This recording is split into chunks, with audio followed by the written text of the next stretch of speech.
versículos de 1 a 7, capítulo 9, diz assim: Mas para a terra que estava aflita, não continuará a escuridão.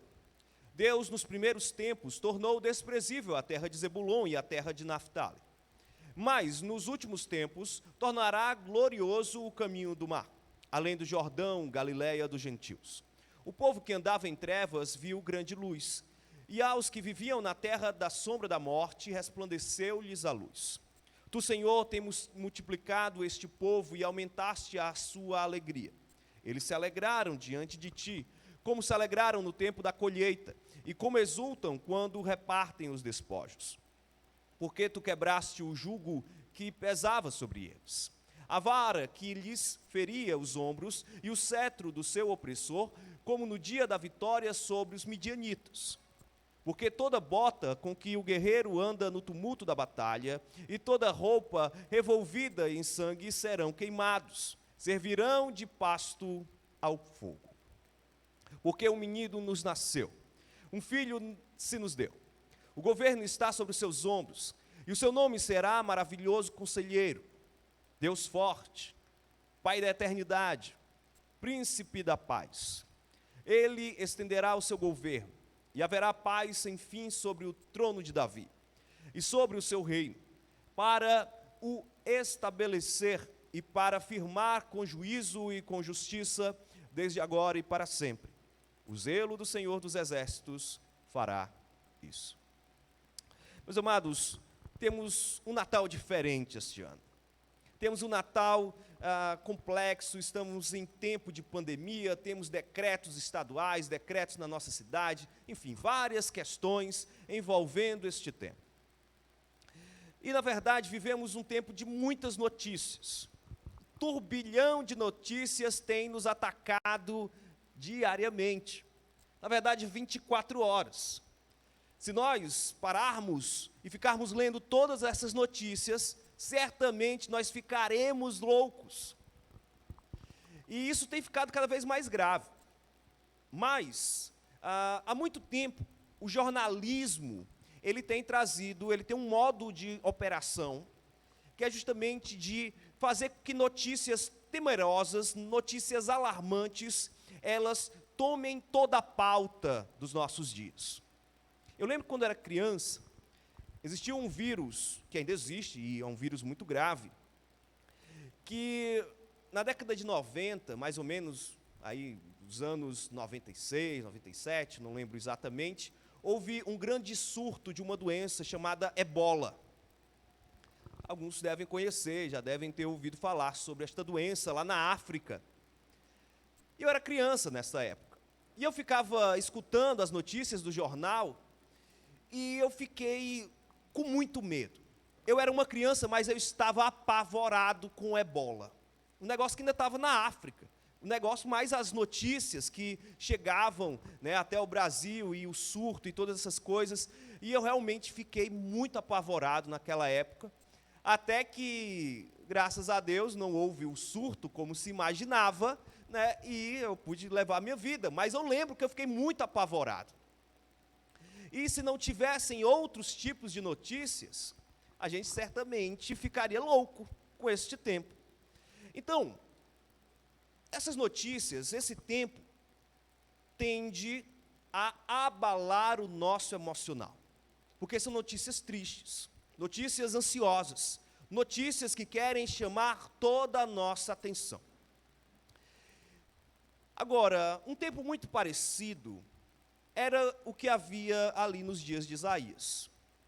Isaías, ele pregou em uma época muito difícil, especialmente quando ele recebe a grande notícia de Isaías 9.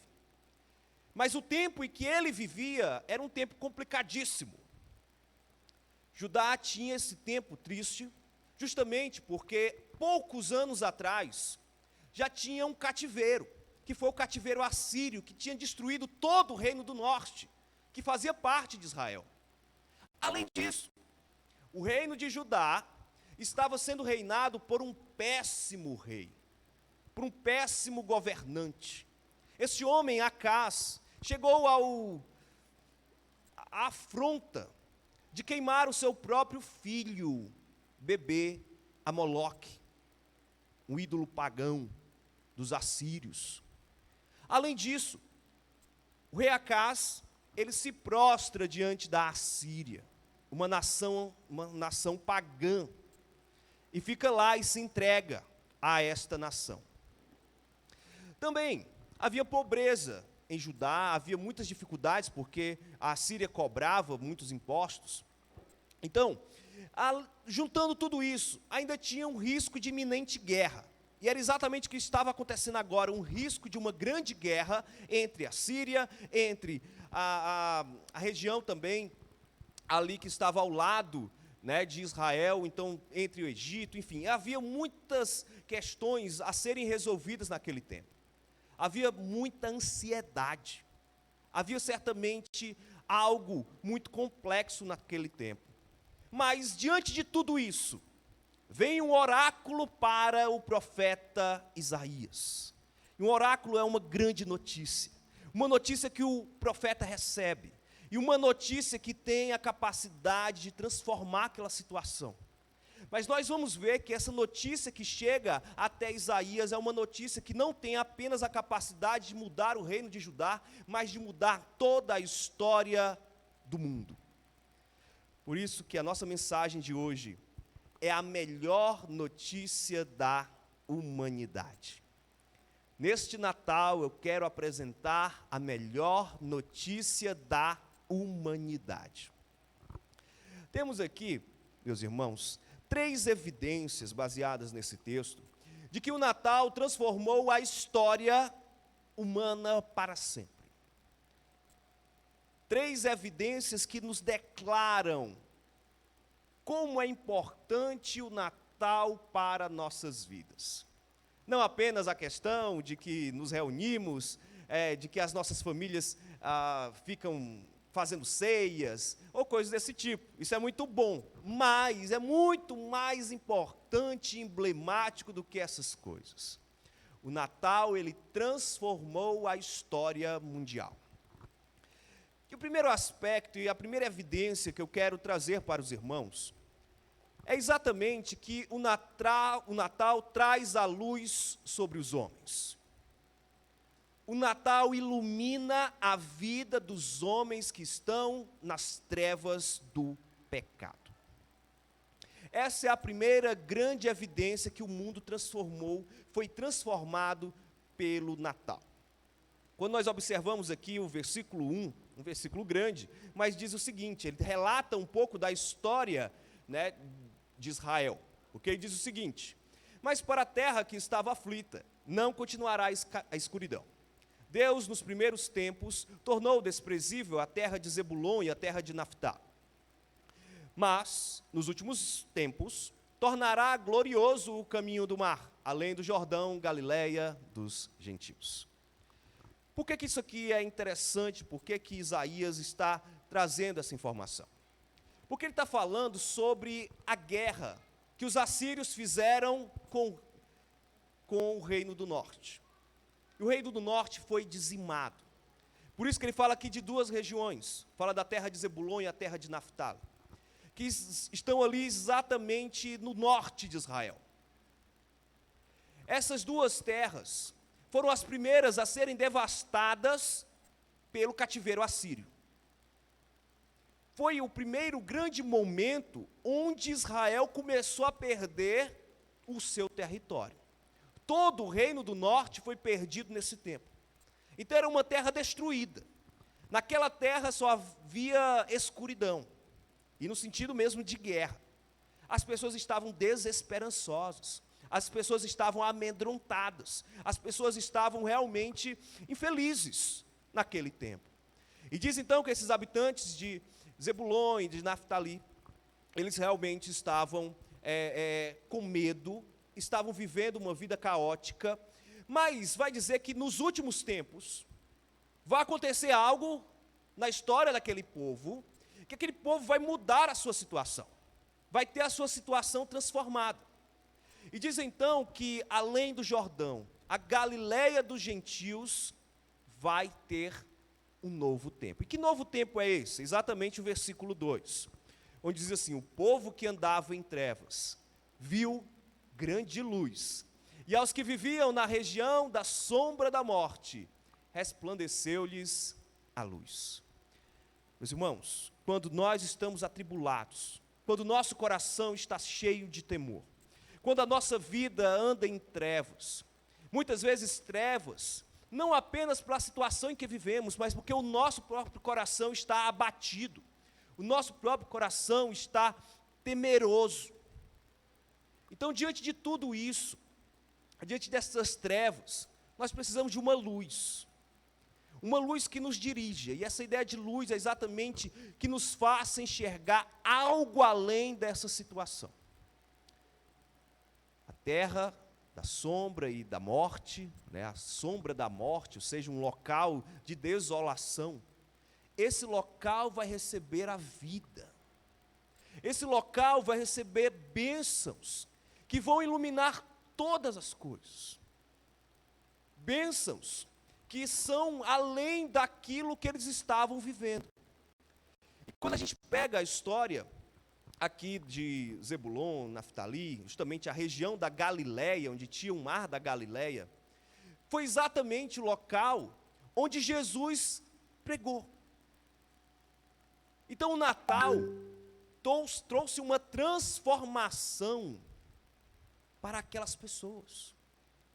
Aquelas pessoas que estavam acostumadas a sofrerem. A gente vê lá o relato da mulher samaritana, que está exatamente na região do Reino do Norte, uma mulher sofrida, provavelmente uma mulher que tinha várias e várias situações de abuso na sua vida, mas naquele momento ela encontra Jesus. Jesus não ficou apenas no reino de Judá, ele subiu, e ele foi e pregou àqueles que precisavam ter a sua vida transformada. Jesus chegou ao ponto de ter uma casa em Cafarnaum, uma casa nessa região do norte. Então, nós observamos aqui que o ministério de Jesus foi um ministério de trazer luz para os povos, o ministério de trazer luz para aqueles que estavam em trevas, para aqueles que estavam totalmente entristecidos. Então, por conta de tudo isso, nós entendemos que o Senhor, Ele vem para nos trazer uma nova vida, vem para nos trazer um novo momento, uma nova situação na nossa existência. Nós podemos trazer isso para os nossos corações, que Isaías mostra que a vida sem o Salvador, ela está perdida nas trevas do nosso próprio coração. O nosso próprio coração, um coração totalmente sem esperança, um coração totalmente sem paz, um coração que está em trevas. Este coração, ele precisa da luz que só o Senhor Jesus pode dar. O Natal, meus irmãos, representa isso. Representa a chegada maravilhosa do nosso Salvador. A chegada da nossa esperança. A chegada que vence, de algo que vence a própria morte e a desolação. Então, meus amados, precisamos guardar isso para as nossas vidas. Mas uma segunda questão que nós podemos observar do Natal, é que o Natal traz a verdadeira alegria. O Natal traz a verdadeira alegria diante dos homens. Temos aqui então, versículo 3, agora sim, onde diz: Tu, Senhor, tens multiplicado este povo e aumentaste a tua alegria. Eles se alegram diante de ti, como se alegram no tempo da colheita, e como exultam quando repartem os despojos.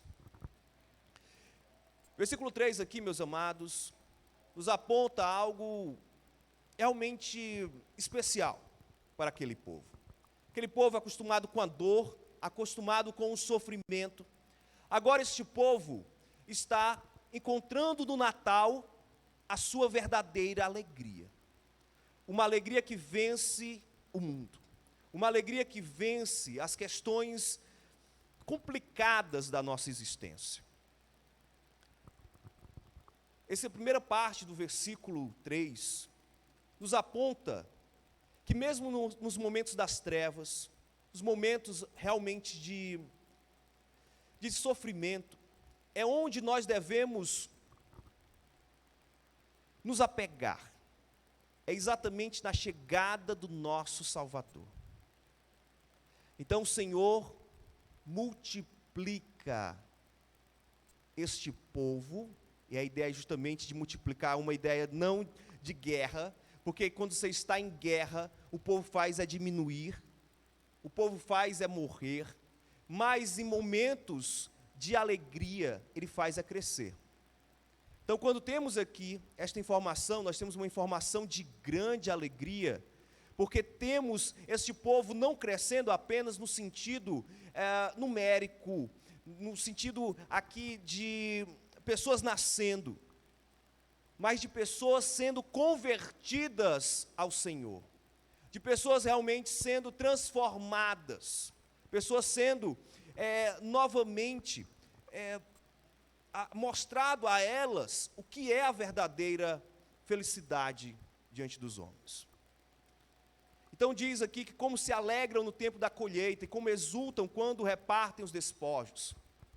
Então dá a ideia aqui de uma alegria quando você colhe, quando você tem os seus investimentos, quando o agricultor ele vai e planta, ele quer colher aquilo que ele plantou.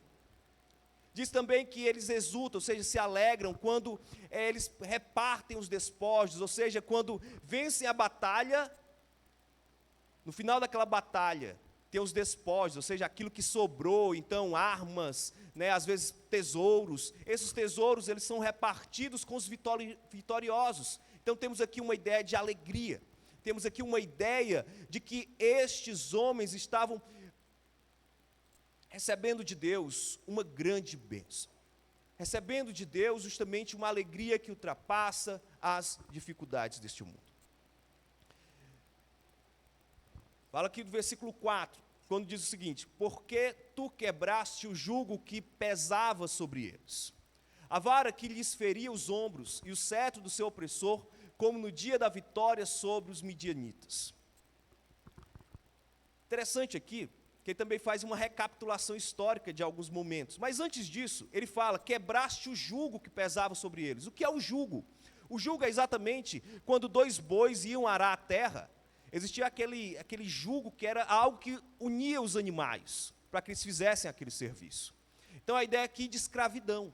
Eles passaram algum tempo escravos, mas lembre-se que Isaías está falando aqui de uma forma espiritual. Então temos esse jugo que pesava sobre eles. Não era apenas o jugo das nações, mas era o jugo do próprio pecado deles. Fala que a vara que lhes feria os ombros, ou seja, aquilo que os açoites que certamente os bois recebiam, mas os escravos também recebiam, essas questões também iriam se encerrar por causa da chegada dessa notícia maravilhosa do Natal. E fala aqui também, como no dia da vitória dos midianitas. Ele está aqui reproduzindo uma informação lá de Juízes. Então, lá em Juízes, nós temos a ideia da vitória de Gideão sobre os midianitas. E é uma vitória emblemática, porque é uma vitória que foram apenas 300 soldados. Você deve lembrar da história, que Deus selecionou, Deus foi mandando o pessoal para casa, todo mundo que queria voltar para casa, depois fez ali um teste, e ficou apenas 300 soldados para vencer os midianitas. E Deus faz que Gideão e o seu exército vença aquela batalha. O que mostra aqui? Mostra que nenhuma das nossas vitórias podem ocorrer sem a presença de Deus. Não tem como haver libertação do pecado, não tem como haver uma libertação de vida, se não for pelas mãos do Senhor. Meus amados, se nós queremos ficar livres de todo pecado, de toda opressão, nós devemos então entender que só Deus pode fazer esta mudança, que só o Senhor é que pode fazer isso e de fato nos dá a verdadeira alegria. Temos o versículo 5 que nos diz também: porque toda bota com que o guerreiro anda no tumulto da batalha e toda roupa revolvida em sangue serão queimadas, servirão de pasto ao fogo. Então, a última informação sobre esta grande notícia que traz verdadeira alegria é exatamente que a guerra vai cessar. Por isso que ele diz: toda bota do guerreiro que era usada na batalha vai ser queimada, toda a roupa que estava revolvida em sangue, ou seja, que também estava na batalha, ela seria dizimada, seria colocada como pasto ao fogo, seria queimada, porque não tem mais necessidade de ser usada. Porque aqui, se há um momento de alegria, onde a guerra não vai existir mais, onde os momentos de grande tristeza já não vão existir mais. Então, por causa de tudo isso, podemos experimentar uma alegria, mas não uma alegria momentânea, mas uma alegria eterna. Temos aqui já Isaías apontando para algo que está lá na frente, falando exatamente para o reino eterno, para a eternidade. É o momento onde a vitória, ela sendo completa, nos traz essa verdadeira alegria. E diante de tudo isso, meus irmãos, nós podemos também colocar nos nossos corações que Isaías nos mostra que somente o nosso Salvador pode trazer real alegria ao nosso coração atribulado. Somente Jesus pode trazer alegria verdadeira, uma felicidade sem fim para quem vive a tribulação, especialmente uma tribulação a nível espiritual, que ninguém vai conseguir resolver, nenhum prazer deste mundo vai conseguir resolver, apenas o Senhor Jesus Cristo. Então, você só consegue experimentar essa verdadeira alegria desta forma. E por último, a última informação que eu quero trazer sobre o Natal, é que o Natal traz o reino de Deus. O Natal traz o reino do nosso Senhor Jesus Cristo para a eternidade. Temos aqui exatamente os nossos dois últimos versículos, versículos 6 e 7, que são os versículos mais importantes. E o versículo 6 diz o seguinte: porque um menino nos nasceu, um filho se nos deu, o governo está sobre os seus ombros, e o seu nome será Maravilhoso Conselheiro, Deus Forte, Pai da Eternidade e Príncipe da Paz. Esse, de fato, é a profecia mais importante da história. É a partir deste momento, é a partir dessa situação, onde toda a história vai ser mudada. Porque vai nascer um menino. E é tão interessante, que a gente sabe aqui que este menino é o Senhor Jesus Cristo. E este menino, pequeno, né, a ideia de menino, mostra justamente um paradoxo aqui, que já já a gente vai trabalhar um pouco mais nisso, mostra que o nosso grande Deus vem em forma de homem. Um homem que vem justamente para transformar a história. Mas não é um homem qualquer. Alguns até apontam, por que aqui não tem a palavra rei? Porque vai vir um rei vai nascer, e esse rei vai transformar. Não fala disso exatamente porque quem é o rei que está reinando agora? É Acaz, um rei perverso, um rei que está dizimando aquele povo, trazendo muita dificuldade para aquele povo. Então, por causa de tudo isso, nós temos aqui um novo momento. Um novo momento agora que você não deve mais confiar nos reis, ou seja, confiar na política, confiar nos governos humanos, mas confiar aqui totalmente neste que há de nascer, neste menino, nesse que vem como filho de Deus para transformar a história. E fala então que o governo está sobre os seus ombros, ele tem autoridade. E fala também que ele vai ter algumas características. Esse governo vai ter características maravilhosas.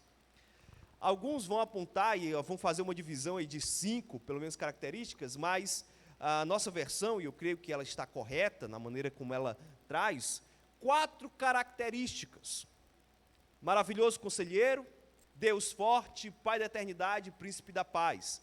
Porque sempre são em 2, né? Maravilhoso conselheiro, Deus forte, Pai da eternidade e príncipe da paz. Então, há essa ligação, porque alguns fazem uma divisão entre maravilhoso e conselheiro, mas provavelmente está falando da mesma coisa. E está juntando, é uma característica deste conselheiro, ele é maravilhoso. E o que é esse maravilhoso conselheiro? Essa palavrinha maravilhoso, na Bíblia, ela tem uma conotação muito legal. É uma conotação exatamente espiritual. Uma conotação no sentido de que esse não é um conselheiro qualquer. É um conselheiro que ele tem todas as condições de governar um reino espiritual. Porque essas maravilhas aqui são maravilhas espirituais. Então é este que vem trazer conselhos para a humanidade. É alguém que não pede conselhos, é alguém que dá conselhos. É alguém que traz justamente uma nova esperança. Além disso, fala que ele é um Deus forte. Então, o menino que nasceu, este menino é também um Deus forte. Este Deus que justamente tem sido apresentado em todo o Antigo Testamento, mas que também tem apresentado que haverá de vir um que vai derrotar a cabeça da serpente, ou seja, vai esmagar a cabeça da serpente. Este vai vir, agora com todo o seu poder, para guerrear com toda a força, ou seja, uma ideia, uma maneira de falar que ele é todo poderoso. E ele então, ao mesmo tempo que é um menino humano, ele é também um Deus forte. É Deus e homem ao mesmo tempo. 100% Deus, 100% homem. Esta é uma característica do reino de Deus.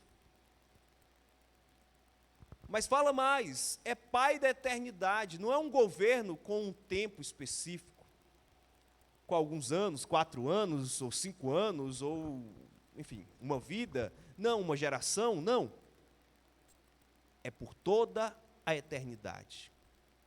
E a ideia de pai aqui é a ideia de realmente governante. É um governante da eternidade. Estará conosco para todo sempre. E fala também, como última característica, que este governo vai ser um governo de paz. Ele não vem para trazer guerra, ele não vem para trazer opressão, que é exatamente isso que eles estão querendo se livrar, ao contrário. Este rei vem trazer uma paz eterna. Então, diante de tudo isso, nós temos todas as características de um verdadeiro Natal. O verdadeiro Natal nos anuncia que Jesus Cristo nasceu. Mas não é apenas um menino sem força, mas ele é majestoso. E no nosso Natal, não devemos pensar apenas desse menino sem poderes, um menino sem força, um menino que está ali só sendo cuidado. Não, ao contrário, esta criança tem todas essas características. Um conselheiro maravilhoso, um Deus forte, ele que será o Pai de toda a vida eterna, e ele é que traz a verdadeira paz, ele é o príncipe da paz. Então temos aqui um paradoxo, que é exatamente o paradoxo do Natal. A mais alta majestade celestial se faz homem. Um homem pequenininho, humilde, um bebezinho, dentro aí de uma manjedoura. Humilde. É tão interessante, humilde. Justamente porque ele vem e é colocado numa manjedoura. Muitas vezes a gente não pega essa palavra, manjedoura, a gente vai ver nos presépios. Parece meio que um bercinho de madeira, né? Muito bem feitinho ali, mas não é um bercinho de madeira. Manjedoura é onde os burros comiam. é onde era colocado ali a lavagem dos animais, colocado ali o feno, né, para os animais. Este é o paradoxo do Natal. Foi proposital toda esta humildade, proposital toda esta maneira de Jesus chegar ao mundo, porque ele mostra que o seu governo não é como dos outros homens. Os príncipes da terra têm certamente todos os cuidados, praticamente um hospital inteiro só para atender aqueles príncipes que nascem, porque eles são os herdeiros ali. Mas o Rei da terra, o Pai da eternidade, o maravilhoso conselheiro da humanidade, ele veio de forma muito simples, justamente para anunciar que o reino de Deus não é um reino comum, não é um reino qualquer, mas é um reino dentro da justiça de Deus. E finaliza então com o versículo 7, que nos diz o seguinte: ele estenderá o seu governo, e haverá paz sem fim, sobre o trono de Davi e sobre o seu reino, para o estabelecer, para o firmar com juízo e com justiça. Desde agora e para sempre, o zelo do Senhor dos Exércitos fará isso. Diz também, então ele começa a falar de como é que vai ser o reino de Deus. O reino de Deus, ele vai ser de uma paz infinita.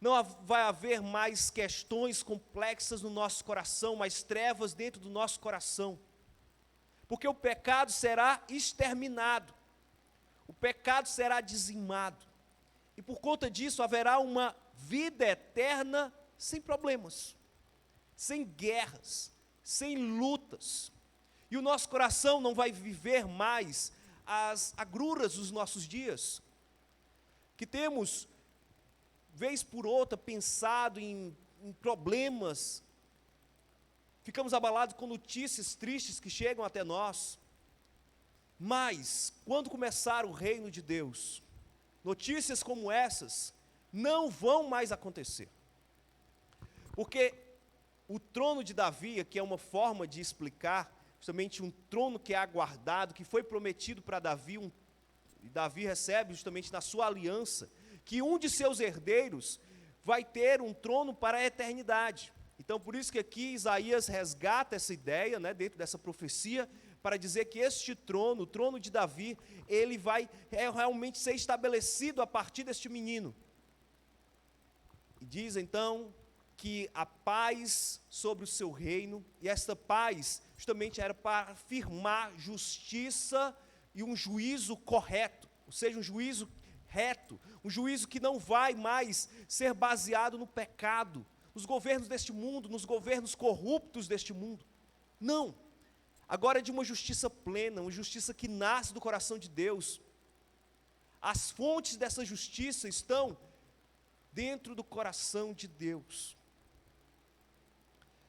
E novamente, ele enfatiza isso várias e várias vezes neste texto, de agora e para sempre.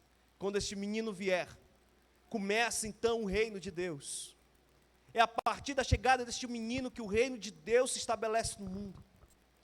Então, hoje, nós já temos e vivemos o reino de Deus, e eu digo vivemos para aqueles que entendem a mensagem do Evangelho, entendem que Jesus de fato é o Rei do mundo, é o Rei da eternidade. E se você já confia nisso, o reino de Deus já é vivo hoje, já está atuante hoje. Claro que ainda não na sua plenitude, porque em um dia ele vai se consumar, em um momento ele vai, de fato, nós vamos poder ver todas essas questões aqui que Isaías está nos colocando. Porém, nós já experimentamos de um modo o reino de Deus. E quando nós buscamos fazer aquilo que Jesus nos mostrou nos evangelhos, tudo aquilo que a lei de Deus nos apresenta, e quando nós buscamos fazer essas coisas, nós certamente temos uma maneira diferenciada de enxergar a nossa vida, de enxergar a história, enxergar como vai ser os tempos do futuro. A morte já não pode vencer. O Natal fala exatamente disso, que aqueles que confiam que o Senhor Jesus Cristo é aquele que já trouxe o reino de Deus, a morte já não vai vencer. E ele finaliza com uma frase interessante: o zelo do Senhor dos Exércitos fará isso. A ideia de zelo é a ideia exatamente de um Deus que ele é ciumento com a sua glória. E ele vai fazer isso exatamente pelo seu nome, pela sua glória. E essas coisas de fato irão ser estabelecidas por causa do próprio Senhor. Então isso aqui certamente iria acontecer. Esta notícia maravilhosa que Isaías recebeu, em algum momento iria se concretizar. E nós sabemos, sem sombra de dúvidas, que isso aconteceu. Mais ou menos 400 anos depois desta profecia, Jesus veio ao mundo, ali em Belém. E quando ele nasce, todas essas promessas aqui já começam a atuar. É a glória do Senhor que fez com que tudo isso acontecesse. E agora, depende de nós. Se queremos repousar a nossa vida nessa informação, ou nas informações tão complicadas, tão polêmicas e tão estranhas que temos recebido diariamente, especialmente nesse tempo agora de pandemia. O que é que o seu coração quer estar cheio? Está cheio desses problemas, ou está cheio da glória de Deus que se manifesta através do Natal do Senhor Jesus Cristo? Peço então que você guarde isso que o profeta falou.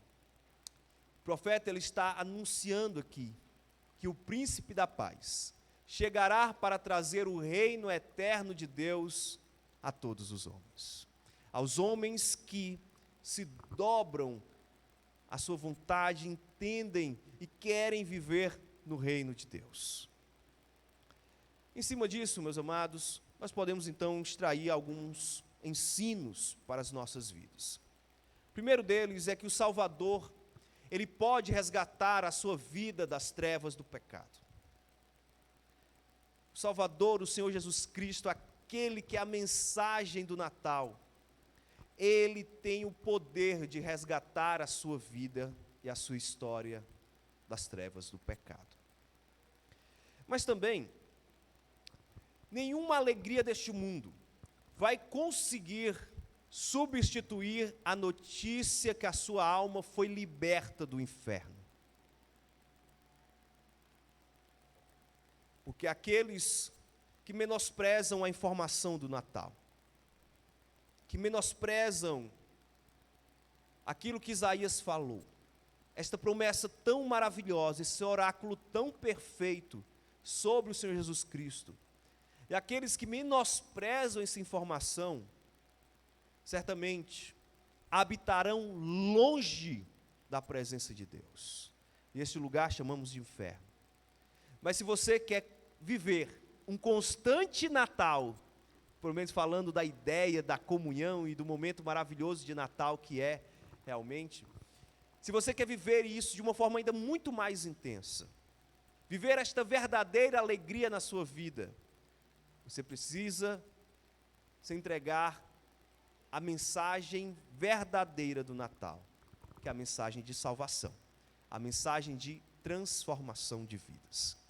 E por último, mesmo que este mundo esteja para sucumbir, você tem a esperança do reino de Deus. Toda vida que, pelo menos que eu abro o jornal, não sei se vocês, mas toda vida que eu abro o jornal, eu sempre vejo notícias piores do que a de ontem. Vem dizer, tem uma coisa boa, agora vai dar tudo certo. Mas aí vem alguém e diz, não, agora piorou as coisas. Agora veio uma uma notícia que é muito pior do que aquelas que nós já falamos e passamos o ano falando. E assim, isso não é de agora, isso não vai acabar agora. Esse é o modo de operação da humanidade em pecado. E se você quer se livrar disso, não estou dizendo se livrar da doença, ou se livrar dos momentos difíceis, não tem como a gente fazer isso, mas se livrar do pacote todo. Se você de fato quer viver no reino de Deus, você precisa colocar a sua esperança no Senhor Jesus Cristo, porque é Ele que abre as portas do reino de Deus. Eu quero aqui só fechar com uma história. Essa história é da música Noite Feliz. Essa música é uma música austríaca, é um clássico natalino, né? E ela foi escrita em 1818. E lá na Áustria é realmente muito popular, eles cantam isso direto. Na verdade, o mundo todo canta, né, esta música. Nós mesmos cantamos, né, em várias ocasiões. Mas existiu na história uma época onde essa música ela não pôde ser cantada. Pelo menos se tentou não cantar a música Noite Feliz da forma como ela é. Justamente foi na época da Alemanha nazista. Hitler odiava o Natal, porque o Natal falava sobre um judeu que nasceu há mais de 2000 anos, e que esse judeu transformou a história, e por causa dele e de um bocado de outros judeus, o mundo conheceu uma nova esperança. E Hitler não queria saber disso, porque Hitler queria uma nova ordem, queria que o nazismo controlasse o mundo. Ele não tinha apenas desejos pela Alemanha ou pela Europa, ele tinha desejos pelo mundo todo. Ele queria dominar o mundo todo, estabelecer uma nova ordem. Mas como essa era uma música muito popular, Noite Feliz, ali as pessoas ali no nazismo deram um jeito, né, os seus soldados ali, as pessoas que estavam lá ajudando Hitler, escreveram uma nova letra em cima, né, da melodia do Noite Feliz. E escreveram uma letra exaltando Hitler, falando ali do governo de Hitler. Mas nós sabemos que isto não foi para frente. Findou a Segunda Guerra Mundial, Hitler morreu, e todo aquele poder que ele queria foi uma fake news.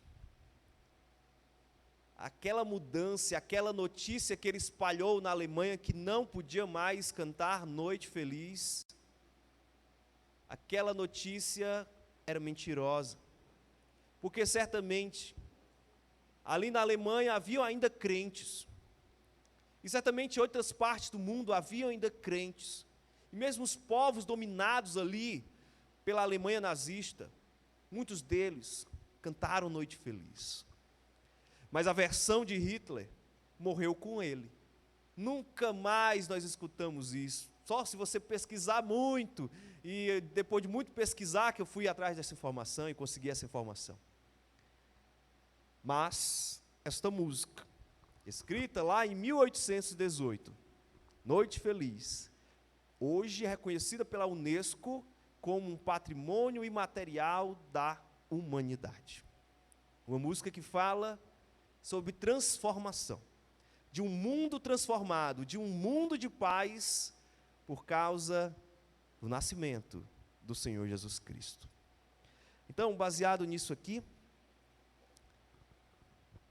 posso dizer que o Natal é uma notícia tão maravilhosa que jamais a humanidade vai esquecer.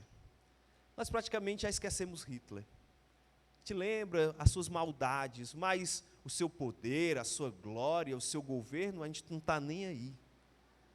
A gente quer é o governo do nosso Senhor Jesus Cristo. A gente quer esta nova vida ao lado do Senhor Jesus Cristo.